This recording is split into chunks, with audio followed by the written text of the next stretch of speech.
Notice ಪೀರಿಯಡ್ನಲ್ಲಿ ಎಲ್ಲರೂ ಒಂದೇ ಮಾತು ಹೇಳಿದ್ದು, ಜಾಬ್ ಬಿಡಬೇಡ, ಕಷ್ಟ ಆಗತ್ತೆ, ಕಾಂಪಿಟೇಟಿವ್ ವರ್ಲ್ಡ್ ಅಂತ.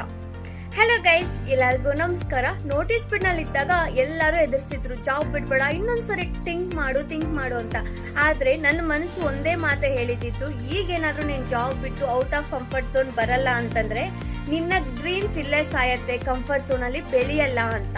ಸೊ ನಾನು ರಿಸ್ಕ್ ತಗೊಂಡೆ, ಕೆಲಸ ಬಿಟ್ಟೆ. ಆ್ಯಂಡ್ ಒಂದಂತೂ ಫಿಕ್ಸ್ ಆಗಿದ್ದೆ, 1 ತಿಂಗಳು ಕಂಪ್ಲೀಟ್ ಎಂಜಾಯ್ ಮಾಡಬೇಕು, ಎಷ್ಟು ನಿದ್ದೆ ಮಾಡಬೇಕು ಅಷ್ಟು ನಿದ್ದೆ ಮಾಡಬೇಕು, ಎಷ್ಟು ಎಂಜಾಯ್ ಮಾಡಬೇಕು, ಎಷ್ಟು ಸುತ್ತಬೇಕು ಅಷ್ಟು ಸುತ್ತಬೇಕು ಅಂತ. ಆ್ಯಂಡ್ ಏಪ್ರಿಲ್ 1 ನಾನು ಕಂಪ್ಲೀಟ್ ಸೀರಿಯಸ್ ಆಗಿ ಇಂಟರ್ವ್ಯೂಸ್ ಅಟೆಂಡ್ ಮಾಡಿ ಕೆಲಸ ತಗೋಬೇಕು ಅಂತ ಫಿಕ್ಸ್ ಆದೆ. ಏಪ್ರಿಲ್ 1 ಇಂಟರ್ವ್ಯೂ ಅಟೆಂಡ್ ಮಾಡಿದೆ, ಏಪ್ರಿಲ್ 1 ಜಾಬ್ ಆಫರ್ ಆಯಿತು. ಸೊ ಆಗ ನನಗೆ ಒಂದೇ ಮಾತು ನೆನಪಾಗಿತ್ತು, ಲೋಕದ ಮಾತು ನೀ ಕೇಳಬೇಡ, ನಿನ್ನ ಮನಸ್ಸಿನ ಮಾತು ಕೇಳು ಅಂತ. ಯಾಕಂತಂದ್ರೆ ನೀವು ನಂಬಿದಾಗ ಮಾತ್ರನೇ ನೀವು ಗೆಲ್ಲಕ್ಕಾಗೋದು ಆ್ಯಂಡ್ ಬೆಳೆಯಕ್ಕಾಗೋದು. So trust yourself and come out of comfort zone. Thank you.